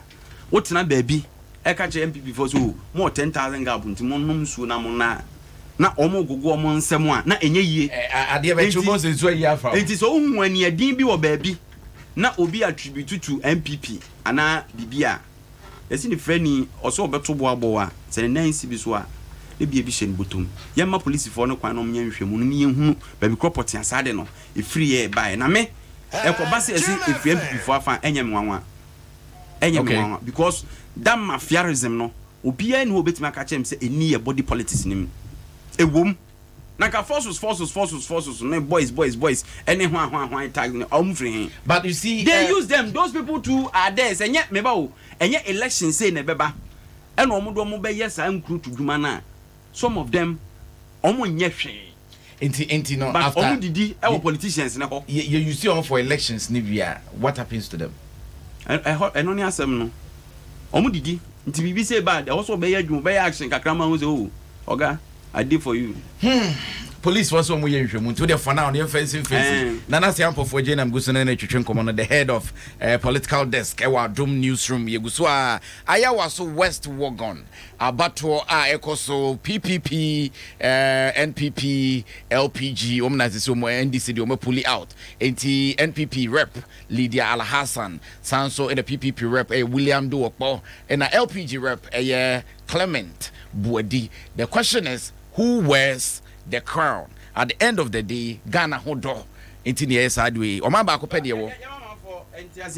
this Jan channel Omo collation center. Yeah, I say on be chance no ma collating resource into say resource near jaibo the here pass and sakane the easy no be quality no ma certify na amount for append almost signatures. Mijidi say ABI inquiry parties in your append but no so say a man enimu. Yeah. So what I say, yes, no, enya quality results in area.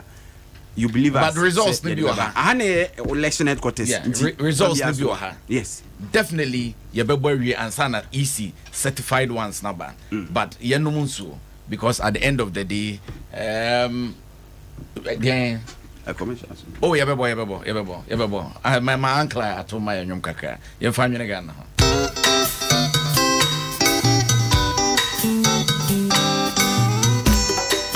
Asampaetia Obayansa foso wo bunuye wonka na asam ze mafutu sam kakre wa supreme yo kofi oman ya woman oman ya mama na yenyi baby akọ wacha za ya wareni wonsom onyinyi pa asade pa wo fe oye ya mo yembera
Asam na uncle atwaka no obi free baby me Ghana ye ma ye da Ghana be ye minu mienu ya sede see some free sede ne abrofa yo mo de fefefa sorry I see e call hin Dubai artificial beach white tourism Boca Paris go England Hetawa ye de ni Ghana yes na winya Nyankopo when him sasa as a person who and obo control fi 2 dua so shebre no no and I just say Nyankopo when him America ho no do beto Ghana onim ya sasini boarding moja wo ye kwa ye ba ne fa ahodie no ye de moja ne je room no mi no so se ye koye bintu aso na common election one constituency moja hwigu one constituency na na no moja Ghana kese ni nyina to ho no oje se no me ya ngom timi ye masa Ayawaso West Wuogon and some of their doors Mamen kasa asemu yi. Tiza de na kwakubu ahen kasa yi. Sometimes you attract what you fear. Enra me monitor and someone na politicians no eka ewo Asempa FM. Enra omunye opportunity so omon kasa for the last time Anzania akoto aban. And abato we die se police for na momani ana ho ani the besi bi di see betwa be match on boot for boot.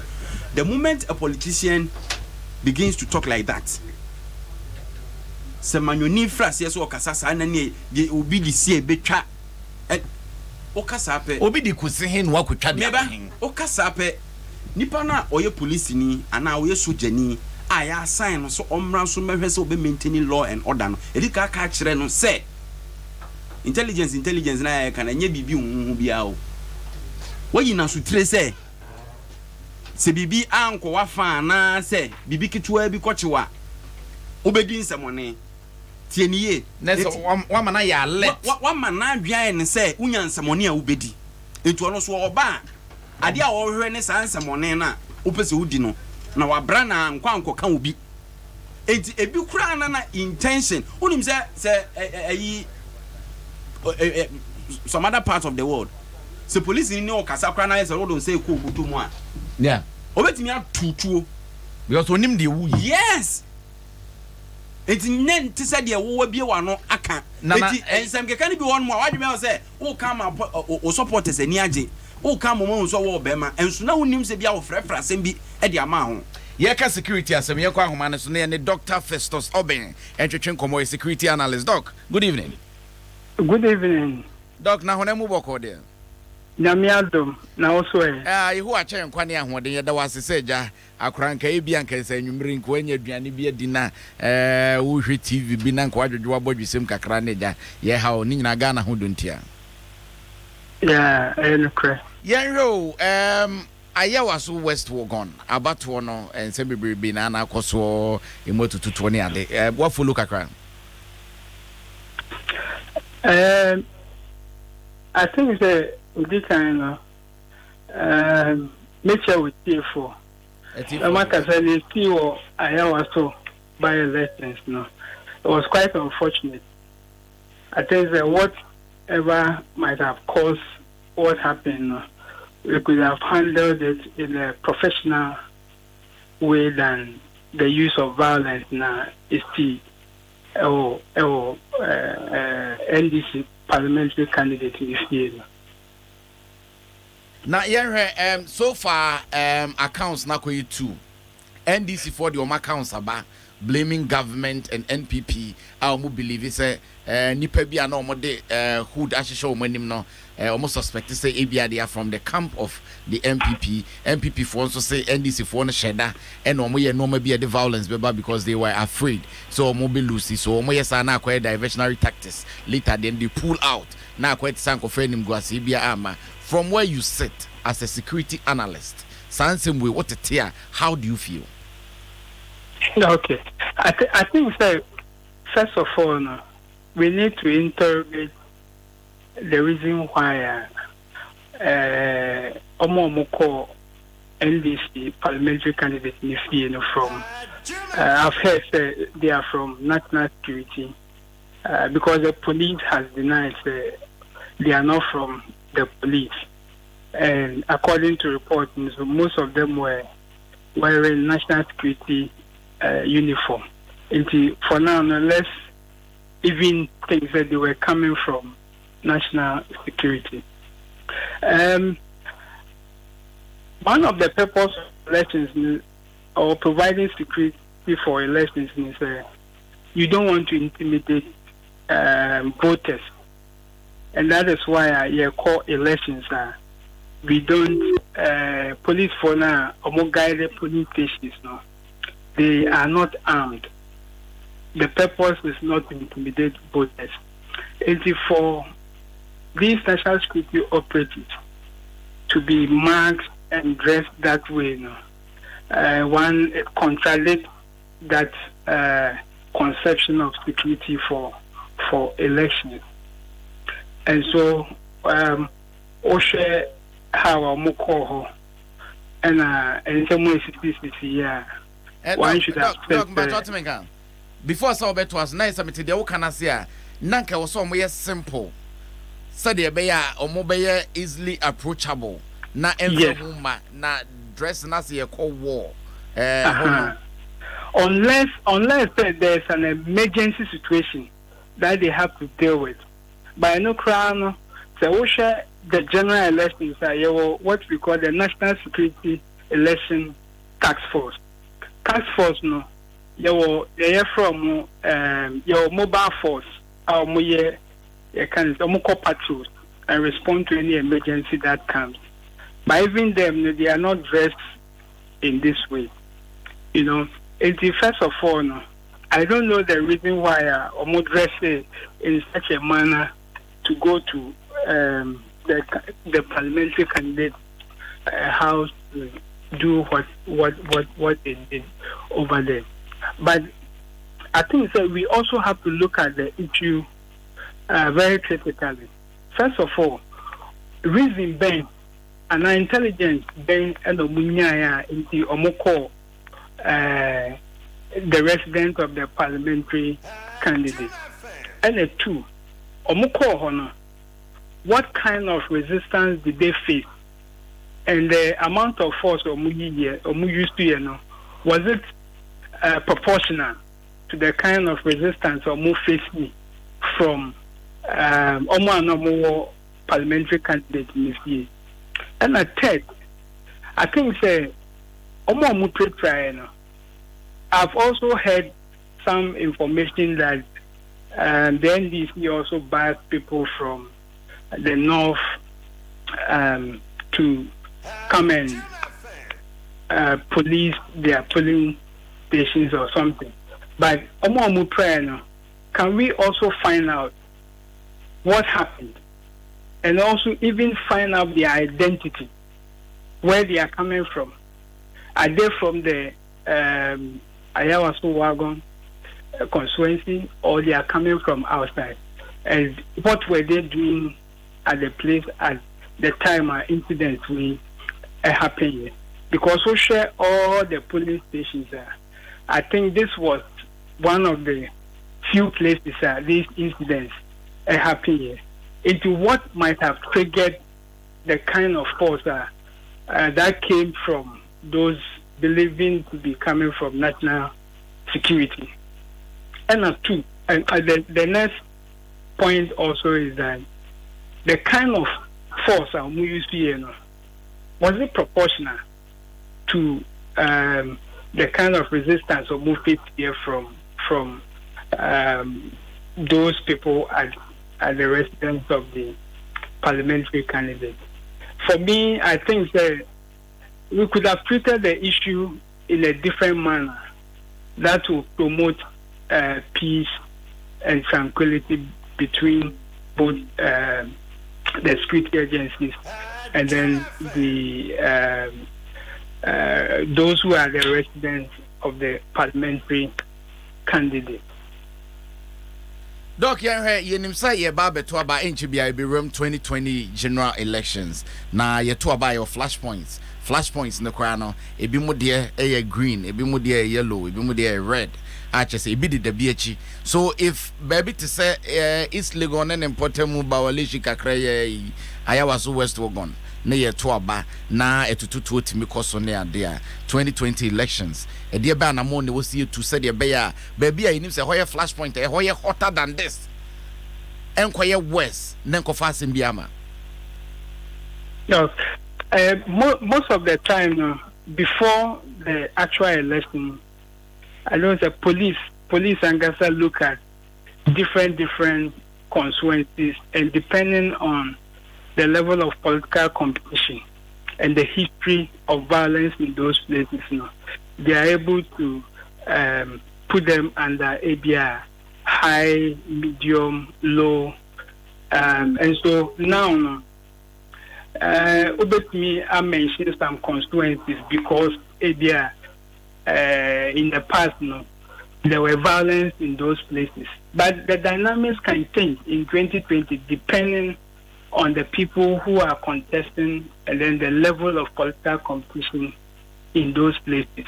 So for now, no, we are about 2 years to the election, and it can be premature to determine, say, there will be violence or that violence, unless you are basing it based on previous elections. Because 2020, before the actual election, I believe that the police and then sometimes even civil society organizations, based on the dynamics on ground, are able to determine, say, I have a hotspot, I have a hotspot, and the level of security protection, I would say, they could call all those areas.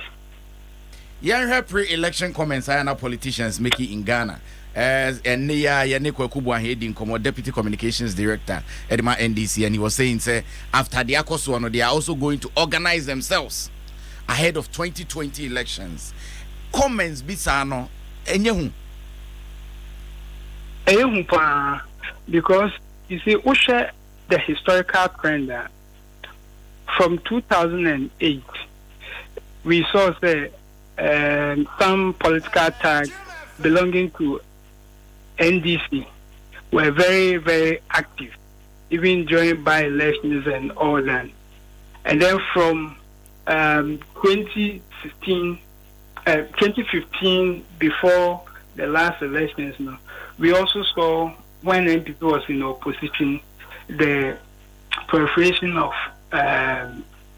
political groups like the Invisible Forces, who were also geared towards the election to protect the interests of their party.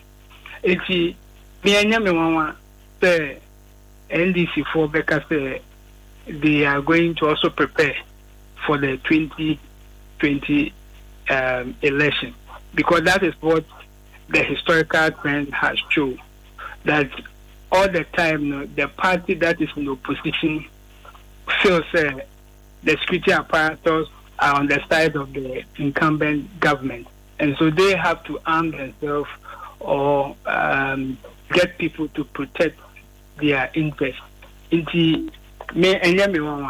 But moving on, I think it's the political parties themselves have to be very honest with themselves, and then looking at the dangers that these groups pose to democracy. And also the security agencies also need to gather a lot of intelligence to deal with some of these groups getting to the 2020 elections. And yes, sir, you said, I think last time one of the police commissioners, Kofi Boate, was saying in Legon, it could be worse in 2020, because when these things are happening, it leads to what we call the militarization of these groups, where they arm themselves to protect their party. Doc, before I saw the Konya, when Sembia and the attackers who Ghana, some dream mine, Ghana for these Rumujane, but recently, course, Kitwebia McCoy, Ghana Armed Forces Command and Staff College, and some security, SPSB, and Mudin Komocha say, so, analysis, and I say, if you hazard the horizon, Ghana has moved from a stable, peaceful country to a relatively unstable, peaceful country. Nigeria, the Omokekako crisis near the other.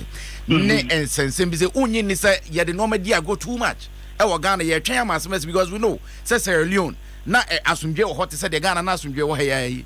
So many of these African countries and then to Kwesi and Wase or my refugees near they were enjoying peace. Unyin is the normal dear go in the name of politics. Now, Canada, no credit. Because Osha and your man to quite see those countries now. So no man, you can find some in Ghana. Osha and your man cost terrorism, whatever in the Sahel region of West Africa, Mali, Burkina Faso, Cote d'Ivoire, and all those places. The same things are happening in Ghana. So the conditions are already there. It's just something to trigger those conditions for it to explode into a nationwide crisis. Whatever early warning signs are here picking up, we need to act on them and deal with them decisively before it gets, out of hand. We can't say because Ghana is a peaceful country, no be sorry, no pay, so obey. Say, you say the peace we are enjoying, we work very hard to maintain that, because anything can happen at any time. Oka proliferation of arms, because it's all over the place. And we can't continue to say that Ghana is peaceful and therefore we are not doing anything to maintain those peace, because the conditions are already there, and it just takes something to just trigger it. OSHA definition of what we even call peace. Peace is not only the absence of violence. Peace entails structural violence, which are usually governance issues. Peace entails what we call psychological violence, when people are living under fear, intimidation, threats, and all that. And then justice. It is the definition of peace. Nangasa o de Ghana etotohwa. Who say the peace we are enjoying is not an absolute peace. It's a relative peace. It's a newakan, and we need to do everything possible to maintain that. Doc, you better ask him permanent. You better have enough time pa extras and ye din komo about the security system, because we require first already mpanyufo kwa mo beda security institutions nano and quite problematic. Yeah. At the end of the day, nipa na we no obi betumi aka say obi betumi na adwuma abra one share baby, but definitely you owe that person an allegiance. Yes. Actually, it's also one of the issues that some of us have been talking about for a very long time. That when you appoint somebody, intrinsically, the person owes some kind of loyalty to you. And so that constitutional arrangement that leads the appointment of the senior leadership of some of the security agencies in Ghana, we also need to look at it, and also the security of tenure of the heads of these institutions. We also need to look at it. In Tebiambre Pemuno, Repembre, na ya pense in normal way muna Ghana for Atias there. Doc, you better say, your boy Pies in Yankopon, my young quan, and what Dane, dear Yansan, no far, Jet Teka Crazon Cajon, Nika Crabu, Jet, it was bad, because Doc more brain, Yamisha Mopa, Madame and Tea, and yet baby. Dr. Festus Obin, any another church commonwealth security analyst. Yeguso, Ayawaso West Wuogon. Saying that normal BC alcohol, is it going to be MPP, and I say ABPPP, and I say LGP. Na yeba bibre na ho enkomo de afekra and aso results ninya mai omuguswa officially omoboabo na ye twen say EC4 the results ne beba certified results ne beba na nampofo je e wo ha EC ohene enso e wo ha na yeba e bi di Dr. Festus Obin enkomo na ye ne di security wise e ho nkomo kakra yeba isia Amanfu Nana Talks back up pay one matches. Yes, I want to quell Nini spray. Nana Talks. Africa Hadie. Your town for back up and then tonton. Nana Talks insecticide spray and quell. A spray for Frabajaman so Nana Canady a year dusham. Kakrewe be out best spray office and now then the baby and a junkie homo ne pam tontomina. Nana Talks mosquito quell. A quell from Qua. What should we them and Maudana ho? Eh, Yakuma do my view, playing as allow. Nana Talks mosquito spray. Bakla Nana Talks mosquito quell. Mana matches. Yeva. And for the shadow, and Yananga with a shadow. Titrunya Bagla with Jacoto, and hanya na opete ajiya kinjiko alaji kajiko ana neman maganin da zai hidda sauro a gidajenmu da wajen aikinmu shine Nanatos mosquito spray da Nanatos mosquito coil shine maganin da hidda kwari-kwari a gidajenmu da cikin zuriyarmu baki daya. Nanatos suna da man kishi etufofu wani che okanshi Accra Nanatos insecticide spray matches and coil with them fwa FDA hwehwe sa adwadie nkrato yi mu agye atum se eye. So everyone says I'm a Kosia filler, but it's not like I'm nosy or go out to find out the latest filler. It's just that I get 50 megabytes of data free after paying for only the first minute of every call. And so I just keep discovering stuff minute after minute. That's how come I was minding my business, scrolling through my timeline, and I found out Coco has a new baby. Oh, and last week I learned Ken won the lottery. You see, Ken is my brother's friend. So hello, look who's about to roll with the rich and famous. Enjoy even more value with MTN Free After One. You only pay for the first minute of your call on MTN Free After One, and the rest is free. Plus, you enjoy free 50 megabytes worth of data to browse your favorite sites. Compare where, compare there. So dial *315# to sign up. Everywhere you go. Terms and conditions apply.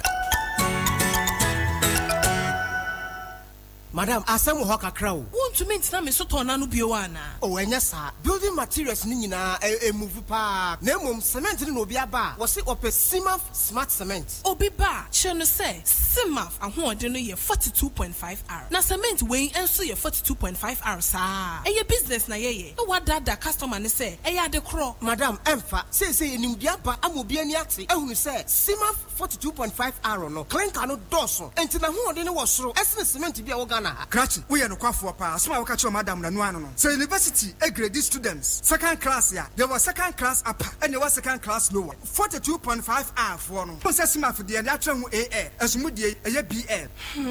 Eya semu. Just me sha se ton Simaf Smart Cement bi. Simaf esan wo 42.5N and na 32.5R. Emu bia Simaf and at so. Simaf cement bag no. A bomb masi ya pay wawatema free zone enclave. For 0302-748-250. Simaf Smart Cement. Together we build Africa.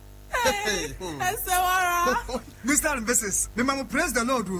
Hey, Pastor. Hallelujah. The treasure de who sit temu ya. Then we be on your back according to your Hey, Pastor, if we say me kunu fa mermaid do CB men's capsules. Na me so me no ma de CB women's capsules a. What try no? Eni job be fie pa. Praise God, praise God. CB men's capsules. Abesa me mpem reye. Eni me dwun so mu yale. Eni oba no so na ho kika na wo fom no. Eni na yase a aya na ye ne ya na CB women's capsules are beginning in every so. Maya come see me that day munti. Me rapon ya na obefie. CB men and women capsules. Susie Herbal Center Ghana man me madam say apinfo abatan one more manufo ne mofra woni fie dumienu ka ho. Our pharmacies chemical herbal shops nyina mu. Etufo frɛ Susie Herbal Center 0247 11 16 71. Afa 0246 57 87 50. CB men and women capsules. Ubadun so feel. Hey, you also bro. FD ahwehwe edwadie nkratoe mu agye atom. Mira. Yes, Odo. Bini hana mimi so asem. Mini. Emenda Draw Kingdom Ginseng Power Capsules no. Kingdom Herbal Center for omo to mumpo. Hey, anu say de aye New Kingdom Ginseng Power Capsules. Wa improve no pa.